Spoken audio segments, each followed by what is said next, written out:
10,000 દીવડાથી હાટકેશ્વર મંદિરને શર્મિષ્ઠા તળાવ ઝલહલ્યું. પીએમ મોદીના 12 વર્ષના શાસનની વડનગરમાં ભવ્ય ઉજવણી.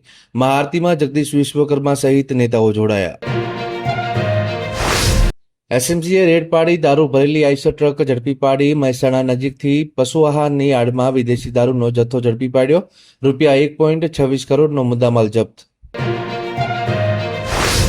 સણાદર અંબાજી મંદિરે પીએમ મોદીના સ્વાસ્થ્ય માટે યજ્ઞ.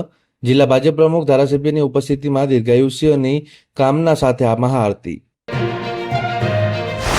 ખેડૂતો માટે મોટી રાહતના સમાચાર. બાજરી, જુવાર અને મકાઈની ટેકાના ભાવે ખરીદીના જથ્થાની મર્યાદામાં વધારો કર્યો.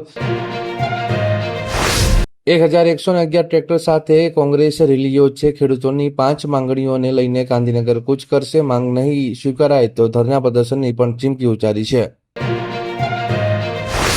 એએમસીને બોમ્બની ધમકી મળીને સ્ટાફ ગાયબ થયો. પોલીસને સર્ચ બાદ ઓફિસો શરૂ કરી છતાં તાળા જોવા મળ્યા. મેયર સહિતના પદાધિકારીઓ બેઠા પણ કર્મચારીઓ રજાના મૂડમાં.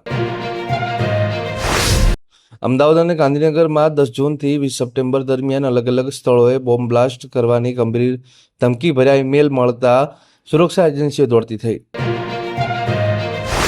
14 જૂને રાજ્યસભામાં પોલીસ ભરતીની લેખિત પરીક્ષા. 6.36 લાખમાંથી 2.63 લાખ ઉમેદવારો ક્વોલિફાય થયા. રાજ્યની 449 સ્કૂલો કોલેજોમાં પરીક્ષા યોજાશે. વીજ લાઈનો મુદ્દે ખેડૂતોના સમર્થનમાં કોંગ્રેસ ડીજીપી સમક્ષ પહોંચી. પોલીસ દમન, પ્રવેશબંધી અને ખેડૂતો સાથેના વર્તન અંગે સવાલ ઉઠાવ્યા. પીએમ મોદીના કાર્યકાળના 12 વર્ષ. માણસાના લોધરામાં હવન ભજન, મહાઆરતી, વૃક્ષારોપણ કાર્યક્રમ યોજાયો.